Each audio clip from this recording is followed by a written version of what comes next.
center on NBA 2K25, there's a lot of different play styles, from dominating the paint, breaking the rim down like Shaq, or being able to come from the inside out to end up knocking down shots like the scoring champ Joel Embiid, or even if you're someone that's going to be an all-around force like Victor Wembanyama that can do it from both sides of the floor and get a bucket. Now today I'm going to be showing you some meta center builds in NBA 2K25, because if you've been paying attention to what's going on when it comes to centers, these 7-footers has been taking over the game. Even with the 6'9s and things like that, 7-foot builds in NBA 2K25 are insane. From the 7-footers to the 7'1s, you can end up making something real crazy, and you can get real glitchy with these builds as well, as long as you end up picking the right playstyle that fits you. Because even builds like the 6'7 popper, the 6'8 popper, or even the 6'9 inside build, you'll see a lot of those builds running around the park. But what has been taking over lately is these 7-foot builds. And with the first build being a 7-footer that's inside out, being able to score from the perimeter, also being able to score in the paint, it's more of like a popper type build. We have a 7-footer, 246 pounds, 7'7 wingspan. With this having an 81 standing dunk to be able to get rise up on this build. But I know a lot of you guys are going to end up going 90 standing dunk, but if you're on a build that has shooting, especially on a popper type of build, you see a lot of people end up going 90, 95 if they're on the inside. But since this is more of a 7-foot popper, we're going to end up having an 81 standing dunk for rise up on silver. If you have a max +1, you can get gold rise up with an 81 standing dunk if you put that on that badge. Now with the vertical, we have an 83 vertical, then a 73 driving dunk. Now you say, why are you going 73 driving dunk? That is very random. We want posterizer, so you'll be able to get those standing contact dunks and be able to dunk the ball on people when they under the rim. So you want to at least have this badge on bronze. It is very useful for having it on bronze versus not having it at all. Now when it comes to the close shot, you're on a popper type build, but you're going to have a somewhat decent close shot, nothing too crazy. So we're gonna rock out with a 78 close shot. You end up getting float game, but you still have paint prodigy on bronze. And since we're on a 7-foot popper build, it's always going to be nice to be able to have that post fade phenom at least on silver. So if you do end up taking a few post fade shots and things like that, you'll be able to knock down the shot with ease.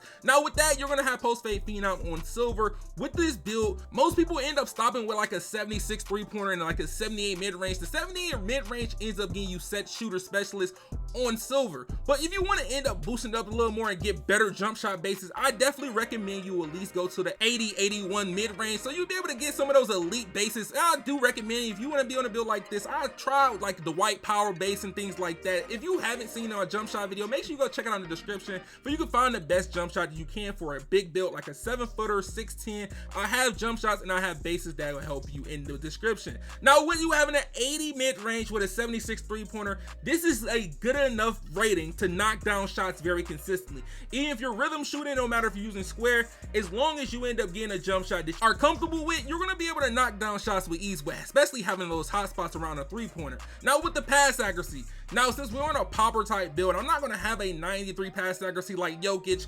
I can end up having an 87 pass. I'm going to do 87 or 89. I recommend 89 so you can get almost every pass style in the game, so you can at least test that out. But if you want to save some attributes, end up going 87 pass accuracy so you can end up saving some attributes so you can put it somewhere on defense, or even when it comes to your physicals on this build. And the only difference with having an 87 pass accuracy and 89 on the game, like one, you get all the pass styles basically in the game, but only thing that's going to be different that you're going to get versatile visionary on silver, and I really didn't hear that much good about that badge. So if you want to end up having that badge, that's up to you, but 87 is the sweet spot, but 89 if you want every pass style to try which one is the best pass style for you. Now when it comes to the actual ball handle, you're not really going to touch your ball handle. Whatever is your pass accuracy at, you can save some attributes, drop them down so you can save some, because you're not really going to be dribbling a build like this. You're going to be picking and popping, doing standing dunks, dunking the ball. It's not going to be too much of dribbling. It's going to be catching the ball off the rebound, outlet passes and things like that, or even getting a rebound and throwing it back to the 3-pointer. And you know it's very important to have a good pass accuracy and also have a higher rebound on this game when it comes to playing center.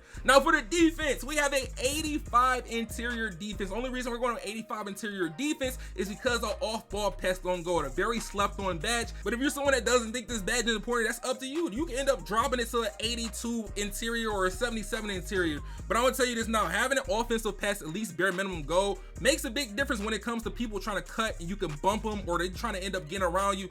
This badge comes in handy for my defensive players. Now when it comes to perimeter, we're gonna have a 62 perimeter and we're gonna have a 67 steal. Now you might be asking, why are you going 67 steal? Why not just go 60? Why not say the attributes? If you want glove on bronze, because most center builds, they're not gonna end up having a high like ball control or unpluckable on bronze, so this can end up helping you get fluky like steals when it comes off, not getting a rebound and you end up hitting square. It happens a lot of times that a lot of centers get ripped off the rebound, or as soon as they catch the ball, somebody taps square and they lose it. Now when it comes to the block, we have a 84 block, so we get that Paint Patroller on silver. Paint Patroller on silver on this game, it seemed like the best one to end up having, like the bare minimum I will end up going. Had that Paint Patroller bare minimum on silver. I don't think anything other than that. Even though paint defense on this game is broken, I still recommend around the 84, like bare minimum. 84 block on this game would definitely get the job done. But when it comes to the interior defense, that's a whole different subject. You can go from 74 to 77, 82, or 85. But when it comes to the rebounds, now rebounding, a lot of you guys might switch this up. Some of y'all might end up doing higher defensive rebound, but offensive rebounds this year are very important. Like most of the time, you're not gonna have actual box out, but if you do get the box out, you're gonna get the ball almost like 90% of the time. But now, since this build is more of a bigger build and it's a popper build, we're gonna have a 94 offensive rebound. If you want to end up having brick wall on goal, you have to go 91 strength.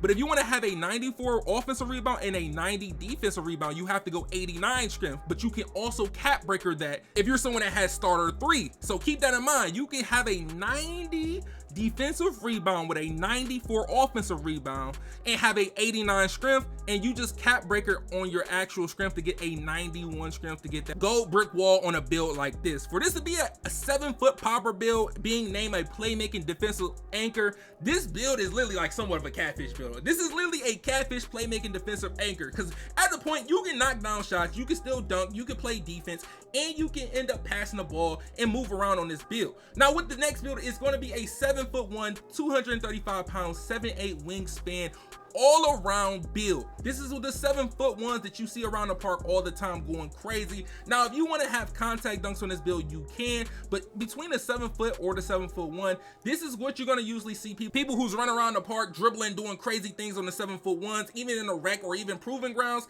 They're going to be on builds like this with an 84 close shot, 80 layup to get that Giannis layup package that's super broken on this game.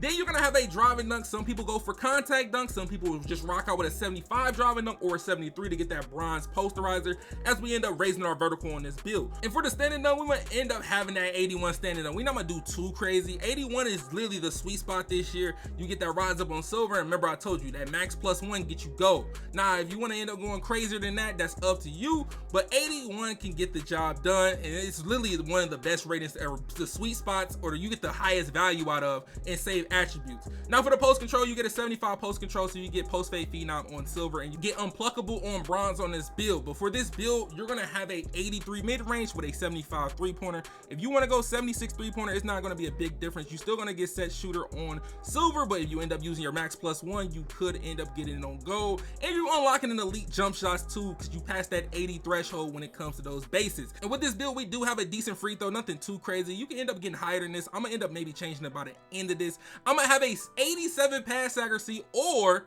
82 pass accuracy based on what you play. If you don't care about having break starter and you don't play like wrecking things like that, you mostly playing like 1v1, 2v2s, or you like playing threes, and you mostly gonna end up just messing around on your build, I say go 82 pass accuracy. But if you someone that's gonna end up playing with multiple people, or y'all gonna play the fives, make sure you have break starter on gold. Break starter on gold, I feel like is the bare minimum that you need for a 7-foot build that can almost do it all.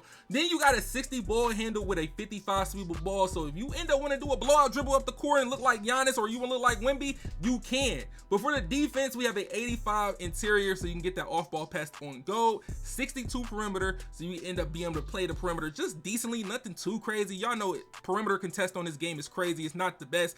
And when it comes to the steal, 60 steal, so you get that bronze interceptor, 84 block, so you can end up getting that high flyer denier and things like that. But when it comes to the rebound aspect of this build, we have a 92 offensive rebound, 85 defensive rebound, and with most of my physicals end up being maxed out to its highest point, so we can end up getting that brick wall as well on silver. But the build you end up getting, you're gonna two-way inside the arc maestro, but also you get named Nikola Jokic, Joel Embiid, and Chris Bosh, and that's a nice comparison for a build like this that can literally do it all, pass, shoot, dribble, and be able to get on that rim as well, even post up if you really wanted to. But for people that want to be inside centers on NBA 2K25, y'all know y'all can be post scorer inside centers. You can just be a pure inside center, grabbing boards, passing the ball. Like this build, you get best of both worlds when it comes to being an inside center / post scorer. If you want to end up messing around with the post scoring wave, you're gonna end up having an 84 close shot, 53 layup, 73 driving dunk. If you don't care for having a 73 driving dunk for that posterizer, it just don't make any sense for you not to have a 73 driving dunk. Even if you don't use it, it's still having that posterizer on bronze to be able to get those standing contact dunks. Now with this build, most people are going to end up trying to get a 95 driving dunk so they can get rise up on Hall of Fame.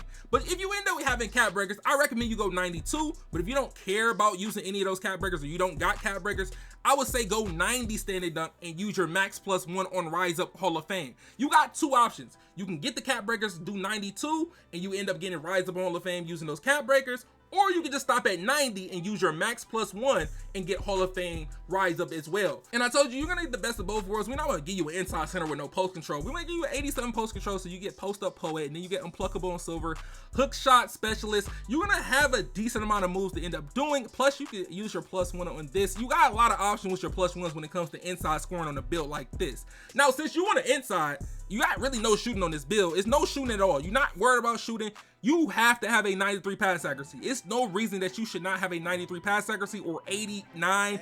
89 or 93 should be the only two that you could really be touching on a build that's a pure inside. Because that Hall of Fame dimer is gonna make a big difference, or even that Hall of Fame break starter is gonna make a big difference for people don't bobble the ball and also get a decent amount of boost and speed up their shot when it comes to shooting the ball, especially getting those crazy rebounds. Now, interior, we got an 82 interior. You could go higher to the 85 like I've been preaching, go 82 or 85. But for the perimeter, you can go 62. If you're someone that doesn't care about having perimeter, you could go that way. You can do just the 50 perimeter if you really think you just want to sit in the paint and let your lockdown do what they do.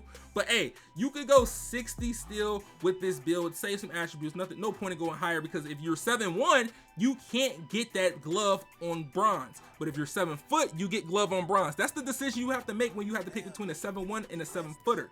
Now, the block is going to be the same as the other build. 84 block. I don't feel like there's no point in going higher than 84 block on this game. So far, I haven't seen no difference. Like, I seen a 96 block and I seen a layup still go up. I seen crazy stuff go up, but I recommend at least go 84. For the defensive rebound, you will end up having a lower defensive rebound. You could switch it. I say 96 offensive, or you can go 94 offensive if you got the cap breakers to get that 96. But we got an 85 defensive rebound, but I'm gonna end up changing that. And I'm gonna end up doing that 90 standing dunk so I can say attributes. That's what I'm gonna do. I'm gonna take one from vertical and then I'm gonna take that 90. We stand 92, so we can end up putting on our rebound if you really want a higher rebound. So 88 rebound is the max that you would end up getting. 94 offensive, 88 defensive. And with the cap breakers and you go 96 on your offensive, that's rebound chaser on Hall of Fame. Now, if you want to end up getting that rise up on Hall of Fame, remember I told you that max +1, it doesn't take that long. Get level 30 in a season, you get max +1. But being named a playmaking defensive anchor, this is more of a playmaker defensive anchor than the other one. That was more of a catfish defensive anchor from the first build. But for all the meta builds I just showed you for these 7-footers, they're actually crazy, because you could be a post score inside, you could be a popper that can defend, you could be an all-around build to be able to dribble and shoot. But if you haven't yet, man, make sure y'all boys drop a like on the video, make sure y'all boys subscribe, make sure you turn on notifications if y'all haven't yet, and make sure you check out the 2 videos on the stream, man.